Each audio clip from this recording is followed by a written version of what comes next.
ગીર સોમનાથના જામવાડા ગામે કન્યા કેળવણી મહોત્સવ અને શાળા પ્રવેશોત્સવ 2026ના પ્રારંભે શિક્ષણ મંત્રી પ્રદ્યુમન વાજા બાળકો સાથે ભોંયતળે બેસી નાસ્તો કરતા જોવા મળ્યા। તેમણે બાળકો સાથે હળવી વાતચીત કરી તેમની શૈક્ષણિક પ્રગતિ વિશે જાણકારી મેળવી અને પ્રેમાળ સંવાદથી સૌના દિલ જીતી લીધા।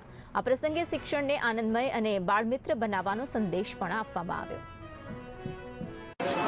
ગુજરાત રાજ્ય માટે આજે શિક્ષણ ક્ષેત્રે એક ઐતિહાસિક દિવસ છે કે આજે સમગ્ર ગુજરાતમાં 24માં શાળા પ્રવેશોત્સવનું શુભારંભ થઈ રહ્યો છે। ગુજરાતના મૃદુ અને મક્કમ મુખ્યમંત્રી શ્રી ભૂપેન્દ્રભાઈ પટેલ સાહેબે વડનગર ખાતેથી શાળા પ્રવેશોત્સવની શુભ શરૂઆત કરી છે અને આજે સમગ્ર ગુજરાતમાં લગભગ 38,400 શાળામાં લગભગ 28.58 લાખ બાળકો આજે પ્રવેશ મેળવશે।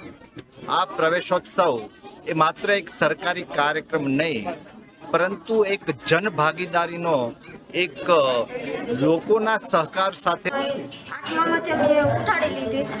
2-3 વર્ષથી મોકલી નથી કાગળિયા બધા માંગતા તમારે કઈ છે દાખલો નથી ભગવાન કે આધાર કાર્ડ નથી કોઈ જવાબનો દાખલો કૂપન ને બધું માંગતા અમારી પાસે છે ને તો અમે ઉઠાડી લીધી। અમે ગરીબ માણસ છે, મજૂરી ઉપર છે। મંત્રી સાહેબે લીધું છે અમારું ફરી પાછું દીકરીને બેહાડવાનું કીધું છે, એ ખર્ચો બધો ઉપાડે છે ને સાહેબનો આભાર માનીએ, રાજ્ય સરકારનો આભાર માનીએ।